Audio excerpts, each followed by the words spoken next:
nakaraang mga araw ay nag-release po ako ng video tungkol sa napipintong dayaan sa ating halalan ngayong 2025 national and local elections ngayong May 12. Ito'y mahaba-haba, 1 hour and 47 minutes dahil extensive po ito.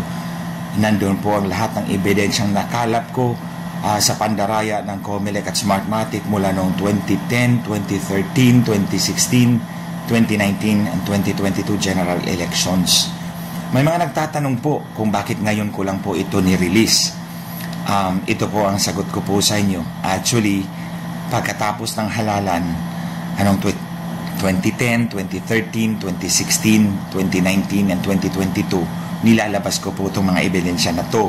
Pero hindi po sa isang buong iisang video, kundi putol-putol. Kasi kung noong 2010 po yung topic ko. Noong 2013 din po yung topic ko. Itong lahat na to, nandun po sa aking Facebook account, Glenn Chong. However, sa kasamaang palad, ginurgor po nila, tinanggal po nila ako sa Facebook 3 months before this coming elections. At ibabalik lang daw nila 3 months after the election. So malinaw po yun na gusto po nila akong patahimikin. Bakit? Dahil hindi nila ako kayang pabulaanan. Yung mga ebidensyang pinakita ko po sa inyo dyan sa video na yan, if you have time, panoorin po ninyo. It's extensive. Bago lang po yung account ko sa YouTube. For those who want to find the video in full, you can search sa YouTube Glenn Chong Heaven's Warrior. So lalabas po yung video na to, ito at yung isa, yung nauna. So panoorin po ninyo para malaman po ninyo yung buong issue. So ginawa ko po ito because alam kong gustong patahimikin ako ng COMELEC. Unlike kay Attorney Respicio na kinasuhan nila, pinapatanggalan ng lisensya bilang abogado and certified public accountant, pareho po kami, CPA lawyers. Now, ako, hindi nila ako kayang kasuhan. Alam ko yon at alam nila yon dahil may ebidensya tayo. So, ang gagawin nila ay patahimikin ako, tanggalin ako, i-brand ako as fake news. So, kaya ginawa ko po yung video ng isang buo para ma-capture po niyo yung buong istorya mula 2010 hanggang 2022 and even until now, 2025. Para po sa inyong kalaman, 15 years na po akong lumalaban para po maging malinis ang ating halalan. Credible, honest, and transparent. Kasi nga dinadaya ng COMELEC, katuwang ng election provider nila. Dati si Smartmatic, ito ngayon si Miro. Now, mga kababayan, I see 3 reasons kung bakit talaga gustong dayain ang eleksyon natin. Unang-una, sisiguruhin nila na yung kandidatong mananalo ay boboto laban kay Inday Sara at tuluyang matanggal si Inday Sara, ma-impeach ng Senado. That's one of the first consideration na gusto nilang dayain para magkaroon sila ng numero to impeach the Vice President. Pangalawa, kapag na-impeach na po nila si Inday Sara, they are able to consolidate political power. Dahil wala na pong visible opposition, so lahat ng mga politiko luluhod na sa kanila. So wala na po tayong matatakbuhan. Wala na pong countervailing force against the Marcoses.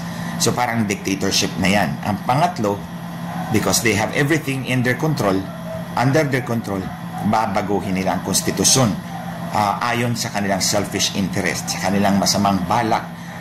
Masama para sa atin, good for them. So ito po yung tatlong rason. Impeach Inday Sara, consolidate political power, amend the constitution to suit their malevolent designs. So kaya ito yung tatlong mabibigat na rason kung bakit dadayain nila yung ating halalan.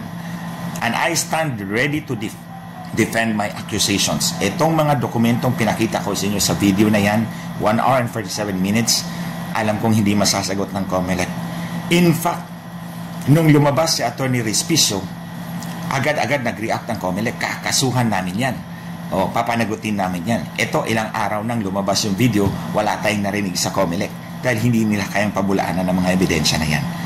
So, pinapaabot ko po sa inyo. Now, going forward, ito na ngayon, ano bang dapat natin gawin? Kahapon, nag-interview kami ni Maharlika at sinabi ko to, pero gusto kong linawin. Para po sa mga botante, tayong mga botante lahat, di ba? Kung gusto nating manalo yung ating mga kandidato, sa oposisyon, ibuhos natin lahat ng boto natin para sa kanila.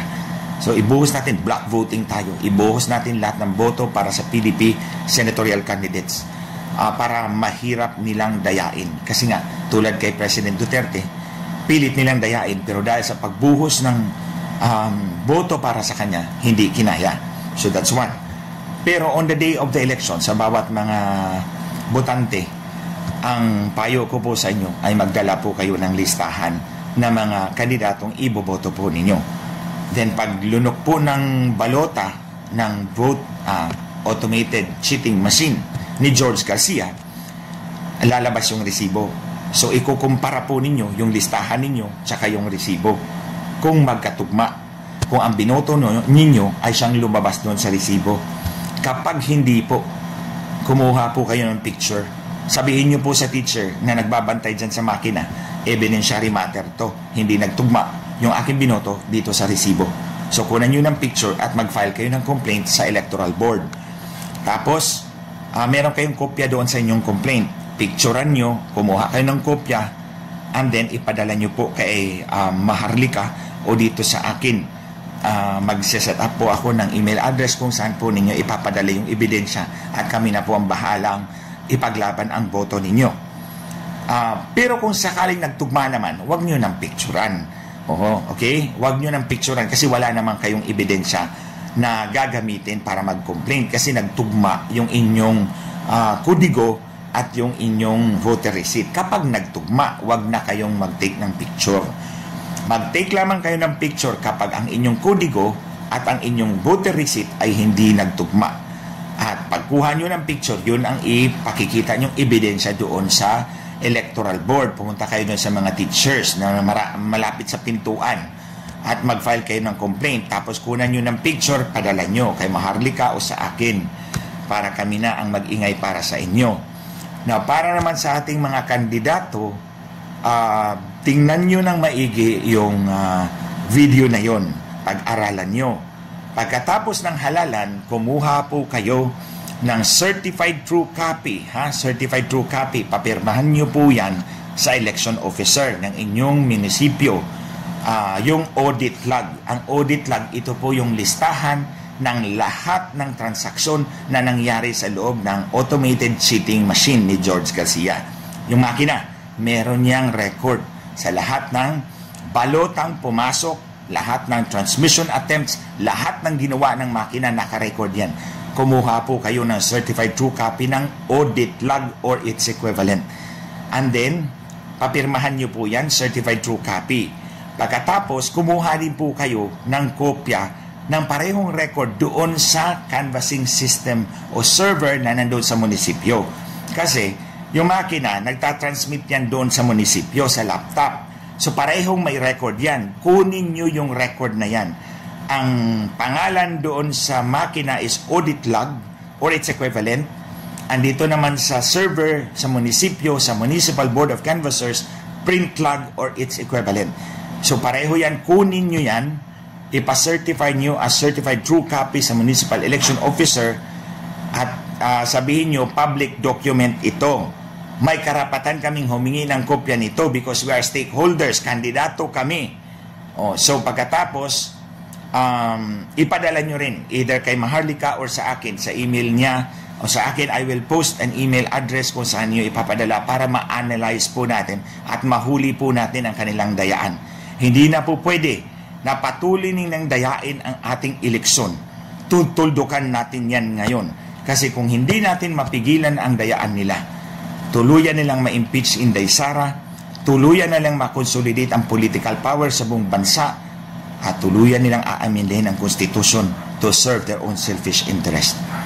So ito ang mahalaga, ulitin ko, sa mga botante, magdala ng kodigo at kung sakasakaling hindi magtugma doon sa resibo, picturean, mag-file ng complaint, padala yung kopya ng complaint sa amin with the picture na hindi nagtugma.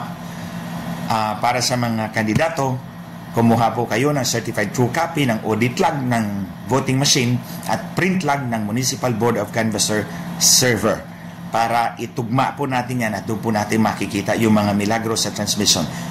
But I encourage you to look at the video, to view the video in full para maintindihan po ninyo ang buong istorya ng pandaraya sa ating eleksyon mula pa noon hanggang ngayon.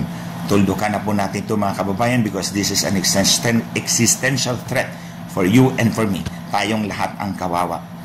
So, sa mga susunod, gagawa ulit ako ng video, ipapalabas ko ulit dito. Dito nga pala, sa YouTube, ang isearch nyo ay Glenn Chong, Heaven's Warrior, at makikita nyo yung video na yun plus this video. Ito yung pangalawa kong ginawa.